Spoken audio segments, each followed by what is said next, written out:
All right, let's get right into it. We're all taught to fear failure, to see it as some kind of dead end. But what if that whole idea is just wrong? What if failure isn't the building collapsing, but actually the blueprint you need to build a masterpiece? Today, we're going to tear down everything you thought you knew about failure. You've all heard this one, right? Mike Tyson. It's brutal, it's real, and man, does it land. But here's the thing. Most of us completely miss the deep clinical lesson hiding in that quote. This isn't just about getting hit in a boxing ring. It's about that universal moment when your reality just shatters. So what is that punch? Well, it's that split second when the beautiful, perfect plan you've been building in your mind gets absolutely bulldozed by the raw chaos of the real world. It's reality crashing your party and collapsing your entire simulation. And this, right here, is the fork in the road. For most people, that collapse is it. Game over. A total disaster. But if you look at it from a purely operational standpoint, it's the only place real growth can actually start. It's not an ending, it's the ignition. Okay, so let's strip away all the emotion tied to failure for a minute. Let's get clinical and look at what it really is. A simple mechanical function of your brain. This isn't about your feelings, it's about your firmware. So your brain, right now, is running a constant simulation of the world. It's a process called predictive coding. It takes every single experience you've ever had, builds a model of how reality works, and then it makes bets on what's going to happen next. It's your own personal OS for navigating life. And here's where it gets really, really interesting and kind of paradoxical. When you succeed, what happens? Your brain basically goes, yep, my model was right, nailed it. Your prediction gets confirmed, which feels good, but you learn absolutely nothing new. But when you fail, that's when the system gets an upgrade. Your model is proven wrong and your brain is forced to rewrite its own code. That signal has a name. It's called a prediction error. And you need to understand, this isn't an insult. It's just data. It is, quite literally, the most accurate feedback mechanism on the planet. It's your own biology saying, hey, your map of reality is wrong right here. Time to update the software. Now, for a masterclass in handling that signal, look at Teddy Roosevelt.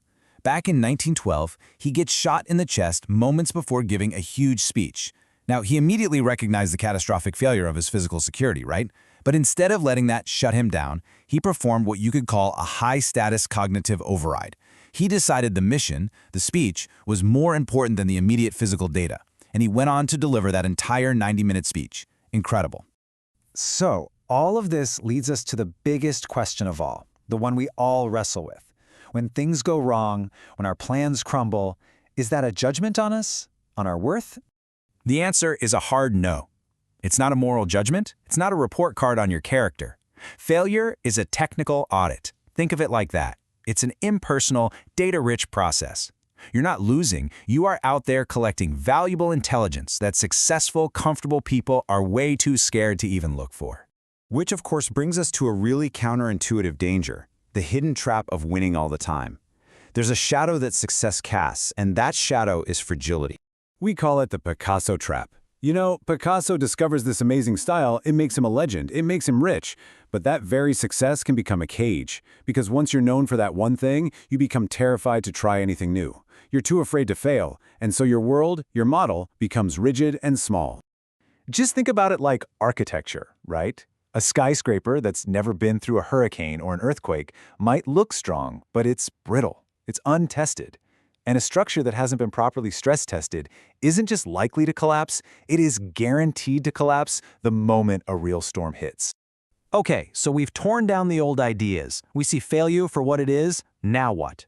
How do we actually use this? Well, here's a simple, 3-step protocol for actually mastering these moments of chaos. First things first, detach your ego from the data. The question is never, what is wrong with me? It's always, what was the technical error in the system?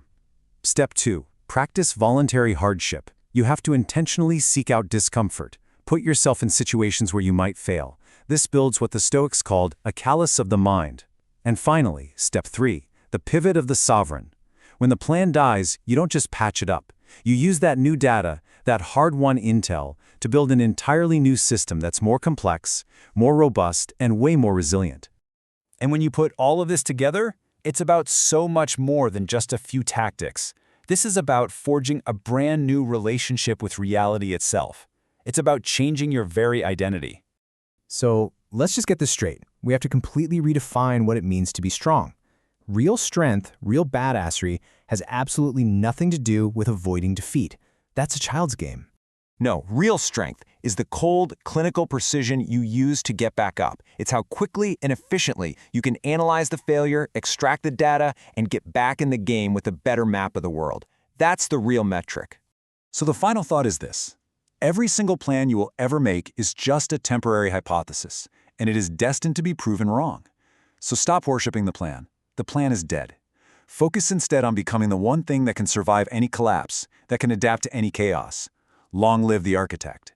You know, we're taught our whole lives to avoid failure at all costs. But what if that's just completely wrong?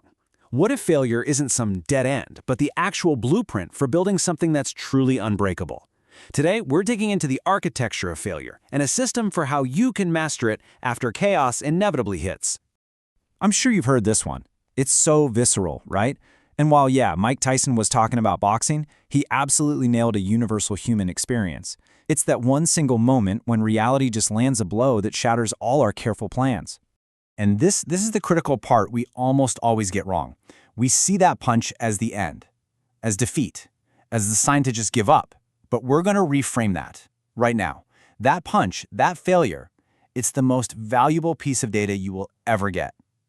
It's the moment the simulation you've been running in your head finally ends and real, actual learning can begin. So, what is this punch, really? Well, it's the collapse of your ego's simulation of the world. See, we all walk around with this mental model, this movie playing in our heads of how things are supposed to go. The punch is simply that moment the real world steps in and proves that model is devastatingly wrong. It's not a personal failing, it's a universal system check. Okay, so let's pull back from the emotional sting for a second and get clinical. We have got to stop treating failure like some kind of moral report card. We need to start seeing it for what it actually is, a brutally honest technical audit of our assumptions about reality. Now, what's really fascinating is how this all works on a neurological level. Your brain uses this process called predictive coding. Basically, it's constantly generating a model, a prediction of what should happen next. When things go according to plan, that model gets confirmed. Easy peasy. But when they don't, that's when the real magic happens. And this just lays it out perfectly, doesn't it? Success feels great, but all it does is confirm what you already thought you knew. It's comfortable, sure, but you don't actually learn anything new. Failure, on the other hand, creates what scientists call a prediction error. It is the only signal that forces your brain to scrap the old code and perform a fundamental hardware update. You're not losing, you are literally upgrading. So this is the crucial mindset shift right here.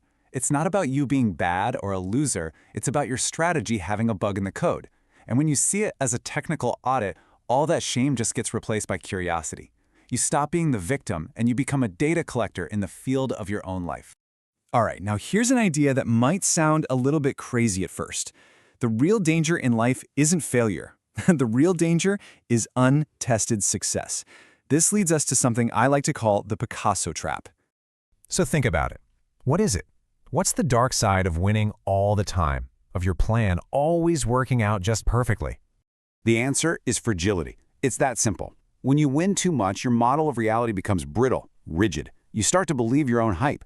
And that's the Picasso trap. He became so famous for one particular style that he was imprisoned by it, absolutely terrified to try something new because he might fail. Your success can become a beautiful gilded cage. So you've basically got these two voices in your head. The shadow, your fear, it whispers that failure is a sign of weakness. It tells you to just hunker down and survive the punch. But the architect, the builder in you, the architect knows failure is just data. The architect has the ability to stare into a total loss and just say, okay, this is just a recalibration. The architect doesn't want to just survive the punch, they want to become the punch. So how do we actually do this, right? How do we move from being a victim of chaos to becoming its architect? Well, it's not going to happen by accident. It requires a system, a protocol that you can run every single time your model of the world collapses.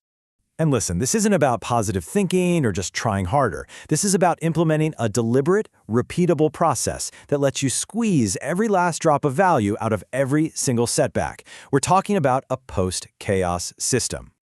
So this system has 3 core steps. It's really straightforward. Number 1, detach the ego from the data. Number 2, practice voluntary hardship. And number 3, enact the pivot of the sovereign.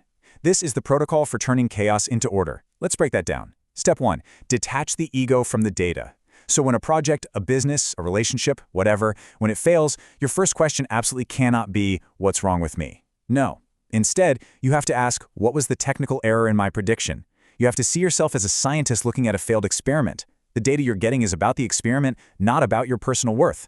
Okay, step 2 is voluntary hardship. Look, you can't wait for life's big punches to learn how to take a hit. You have to train for it. You got to put yourself in uncomfortable spots where you aren't the smartest or the best person in the room. You have to practice failing in small, controlled ways. This is how you build what the ancient Stoics called a callus of the mind. You get hardened to the small shocks so you're ready for the really big ones. And finally, step 3, the pivot of the sovereign. Now, when your plan is just completely destroyed, the absolute biggest mistake you can make is trying to rebuild the exact same thing. A sovereign, a true leader of their own life, doesn't do that. They take the new, brutal data they got from the collapse, and they use it to design a newer, a more complex, and a far more resilient system. You don't rebuild, you evolve. When you implement this system, it does so much more than just help you recover. It builds an entirely new identity. You actually stop being a character who's just getting tossed around by the story of your life, and you become its architect. Because true strength, let's be honest, true badassery, it isn't about never getting knocked down. That's a total fantasy. Real power is in the clinical, cold, detached precision you use to get back up, analyze the data from your own defeat, and then build something better from the rubble. So, I want you to remember this. The plan will always fail, eventually. Plans are fragile, they're temporary, but you are the architect, and the architect is eternal. The plan is dead. Long live the architect.